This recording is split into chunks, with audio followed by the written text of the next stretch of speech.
What's up, my Koopa Troop? It's Koops, and welcome back to another episode of One Piece Treasure Cruise. Today we're doing Camie and Hachi's Takoyaki stand. This is a replay adventure, meaning we've done it before in Global, but it's come back to us. We're gonna be doing Camie and Hachi's Takoyaki stand. Sold out. This is the 30 stamina expert.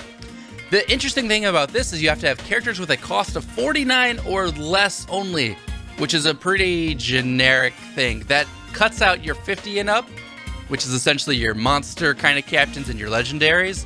So besides for those hardcore guys, you're actually pretty free to use a lot of other characters. Now, Camie herself is blue, or quick character, so you'd be well doing using green characters or dexterity against her. However, I'm going to be running actually a Nami comp, which is going to be an intelligence character. Hachi comes out as a side character, and I find him more difficult than Camie actually, so I like using the double Nami here at the bottom comp. Now this will be two Namis, then I'm going to be running a bunch of intelligence characters that are sub 49 cost.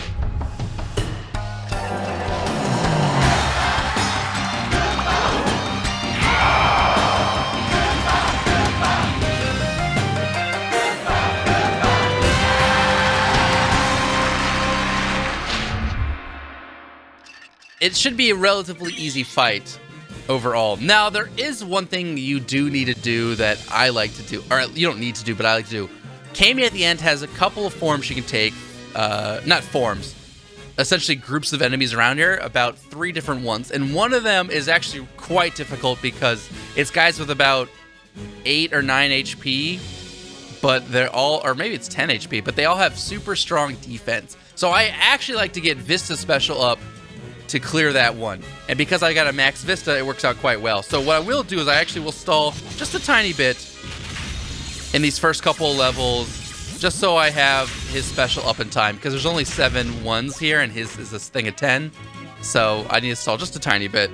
So like right here, I'll just not kill this guy. They don't do anything, none of these dudes, so it's not that difficult.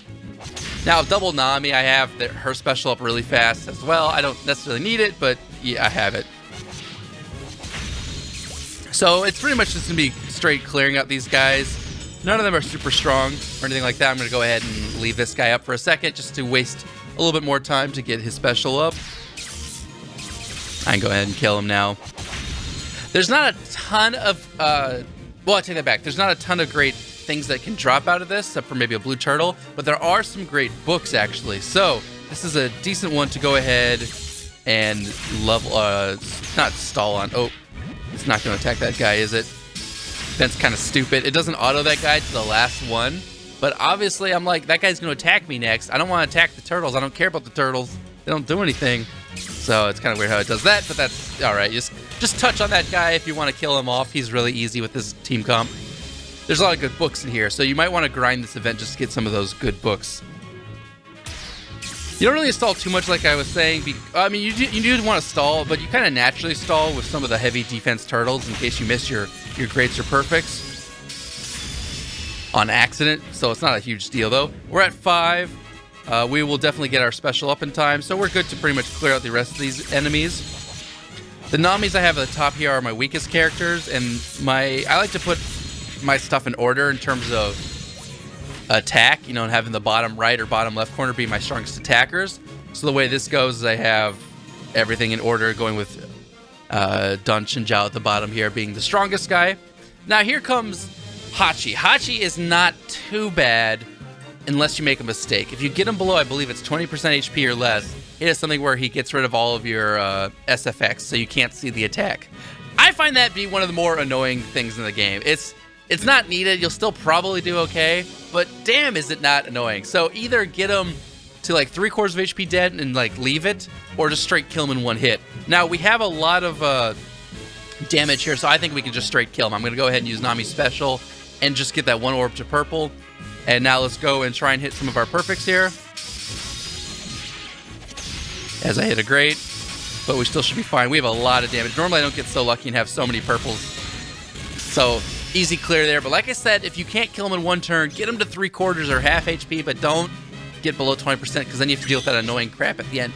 All right, here's one of her ones, which just has the one guy, and he's a little tanky, but not too hard. The more annoying ones when she has all of the enemies surrounding her, and they all have 10 HP, and they're super, super tanky, to the point that like you can't burst them. And then I like having Vista Special on hand. She didn't do that one, or she doesn't have that one, so this will be pretty straightforward. With 2 turns, I believe I can take her out first before I even take out that guy. I don't need to use Vista Special. The 5,000 damage isn't necessary in this situation. Camie does a lot of different things to heal herself back up, but it doesn't really do too much to you. Like, so you have lowered her down. She's gonna go ahead and use Mermaid Voice, which heals everyone around her for 50,000 HP. Kind of a lot, but you'll still be able to take her out. As you can see, this will be pretty... Oh, I missed that one. Oops. But it's gonna be pretty straightforward. If I hadn't missed that, I could probably kill this guy. Yeah, I could have killed that guy in 1 turn, but that's not a big deal. As you can see, no problems here. Oops, I don't know. I accidentally... You know what I hate? When you click down and you click in between... That happens sometimes to me. Like, right there, I tried to click on Vista, but I clicked in between Vista and Nami to, like, this no man's land. There's a small section that you can just, like, kind of miss. And sometimes when I'm not looking at the screen, that just happens. But that's that event. Pretty easy. I think with intelligent teams, it goes pretty straightforward. Camie herself doesn't do a lot of damage. Even when she attacks you, does like 2,500, but she attacks generally every turn or 2 or something like that. So she's not like that scary. Hachi does more damage than she does. You could run a green team of dexterity and take her out as well. Or you could really run whatever team you want, whatever you think would be easiest. There's a lot of blue characters, so maybe green would be the easiest team to run. I'm not really an expert, so I think that would be totally fine as well. Maybe double Law with a 2.5 times dexterity attack, or run Mihawk and run a green slasher team or whatever. That would work fine. Oh, you can't run Mihawk. I take it back. He's too expensive, I believe. Anyways, let's just show you the replay adventures here and show you what is available.